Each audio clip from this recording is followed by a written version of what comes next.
గాంధీభవన్ లో సీఎల్పీ సమావేశం కొనసాగుతోంది. భేటీలో తాజా రాజకీయ పరిస్థితులపై ప్రధానంగా చర్చిస్తున్నారు నేతలు. సీఎల్పీ నేత భట్టి విక్రమార్క అధ్యక్షతన జరుగుతున్న ఈ సమావేశానికి మొత్తం 7 ఎమ్మెల్యేలు హాజరయ్యారు. రీసెంట్ గా ఎన్నికల్లో కాంగ్రెస్ నుంచి అసెంబ్లీకి 19 మంది ఎన్నికవగా ఇప్పటికే 10 మంది టీఆర్ఎస్ లో చేరారు. సీనియర్లు కారెక్కేందుకు క్యూ కడుతున్నారు. దీంతో పార్టీ మారుతున్న నేతలపై ప్రధానంగా చర్చించనున్నారు నేతలు.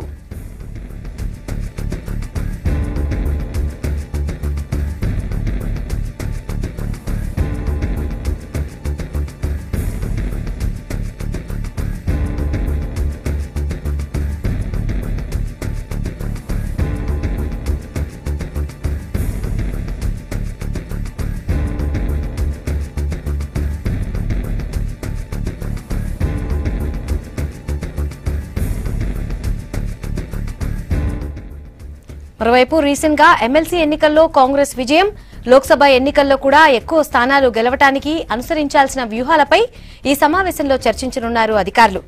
అటు ఒకటిన రాహుల్ ప్రచారానికి వస్తుండటంతో సభ ఏర్పాట్లు, సక్సెస్ పై సమావేశంలో చర్చించే అవకాశం ఉంది. అటు సీఎల్పీ సమావేశానికి పార్టీ సీనియర్ నేతలు హాజరయ్యే అవకాశం ఉంది.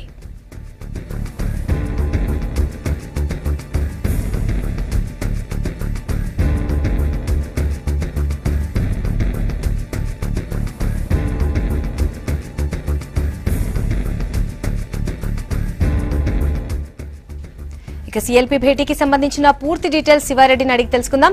శివారెడ్డి, చెప్పండి, భేటీకి సంబంధించిన అప్డేట్స్ ఏంటి? ఎంతమంది ఇప్పటి వరకు హాజరయ్యారు? సుమలత, ఇప్పుడు ప్రస్తుతం కాంగ్రెస్ ఉన్న ఎమ్మెల్యేల సంఖ్య కేవలం 9 మాత్రమే. మొత్తం 19 మంది ఉంటే ఒకరి తర్వాత ఒకరు వెళ్లి టీఆర్ఎస్ లో చేరుతున్నామని ప్రకటించారు. ఇంకా మిగిలింది 9 మందే. 9 మందిలో 7 మంది ఈ సమావేశానికి హాజరయ్యారు. ఇద్దరు పిసిసి చీఫ్ ఉత్తమ్ కుమార్ రెడ్డి నల్గొండ లోక్సభ అభ్యర్థిగా పోటీ చేస్తున్నారు కాబట్టి ఆయన ప్రచారంలో ఉన్నారు. ఆయన ఈ సమావేశానికి రాలేదు. కానీ భద్రాచలం ఎమ్మెల్యే పోడం వీరయ్య ఈ సమావేశానికి రాకపోవడం చర్చనీయాంశంగా మారింది. ఆయన ఇప్పటికే పలుమార్లు టీఆర్ఎస్ తో చర్చలు జరిపారని ప్రచారం జరిగింది. ఈ సమావేశం ఉందని నిన్న సాయంత్రమే పోడం వీరయ్యకు సమాచారం ఇచ్చారు. ఆయనతో ఇప్పటి వరకు సమావేశానికి రాలేదు.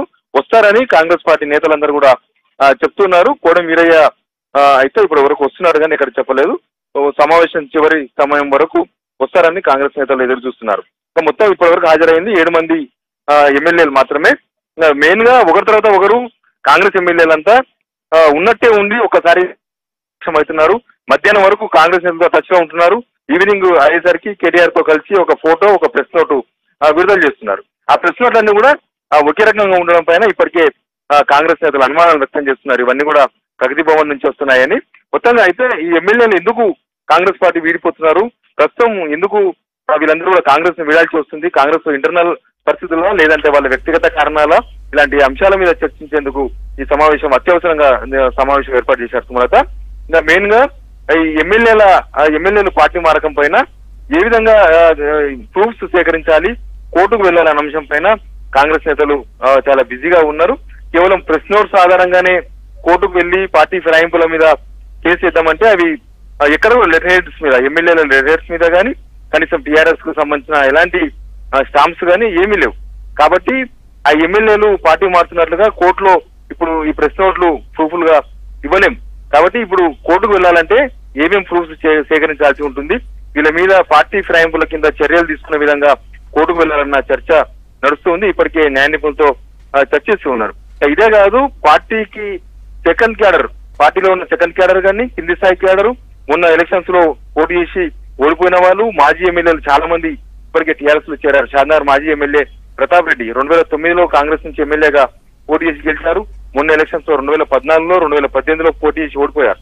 తర్వాత ఆలేరు మాజీ ఎమ్మెల్యే భిక్షపతి గౌడ్ ఆయన కూడా టీఆర్ఎస్ లో చేరారు. ఇంకా ఈ విధంగా మాజీ ఎమ్మెల్యేలు కూడా పార్టీ క్యాడర్ అంతా కూడా వెళ్తుంది, టీఆర్ఎస్ లో చేరుతున్నారు.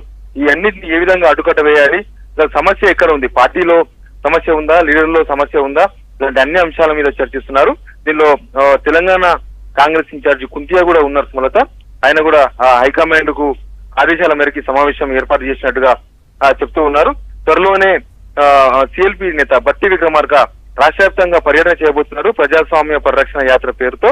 మెయిన్ గా ఎమ్మెల్యేలందరినీ కూడా టీఆర్ఎస్ కొనుగోలు చేస్తుంది, వాళ్ళకు డబ్బులు ఇచ్చి వాళ్ళందరినీ టీఆర్ఎస్ పార్టీలో చేర్చుకుంటున్నారు. ఇది ప్రజాస్వామ్యంలో ప్రతిపక్షం గొంతు నొక్కడమే అని కాంగ్రెస్ నేతలందరూ కూడా చెప్తూ ఉన్నారు. ఈ ఎమ్మెల్యేల పార్టీ ఫిరాయింపు కనుక ఏం జరిగిందో ఆ ప్రజాస్వామ్య పరిరక్షణ యాత్రలో చెప్తామని కాంగ్రెస్ నేతలు చెప్తున్నారు. మొత్తంగా కూడా కాంగ్రెస్ పార్టీ పూర్తిగా బలహీనపరిచే విధంగా కాంగ్రెస్ పార్టీని క్షేత్రస్థాయిలో కూడా తెలంగాణలో కాంగ్రెస్ లేకుండా చేసే కుట్ర జరుగుతుందని కాంగ్రెస్ నేతలందరూ కూడా భావిస్తూ ఉన్నారు. ఈ సమావేశం తర్వాత కీలక నిర్ణయాలు తీసుకునే అవకాశం అయితే కనిపిస్తుంది. కనీసం ఉన్న ఎమ్మెల్యేలనైనా పార్టీ విడకుండా వాళ్ళందరినీ కూడా ఆపాలి, వాళ్ళందరినీ ఉద్యోగించాలనే ప్రయత్నాలు అయితే మొదలైనట్టు కనిపిస్తుంది సుమలత. ఈ సమావేశం తర్వాత వాళ్ళు ఏ నిర్ణయాలు తీసుకుంటారు, హైకమాండ్ సూచనలు వీళ్ళకి ఏమున్నాయి, వీళ్ళు ఈ సమావేశంలో ఏ చర్చిస్తారు అనే అంశాలు పూర్తిగా తెలిసే అవకాశం ఉంది Sumalatha. Right Siva Reddy, thank you.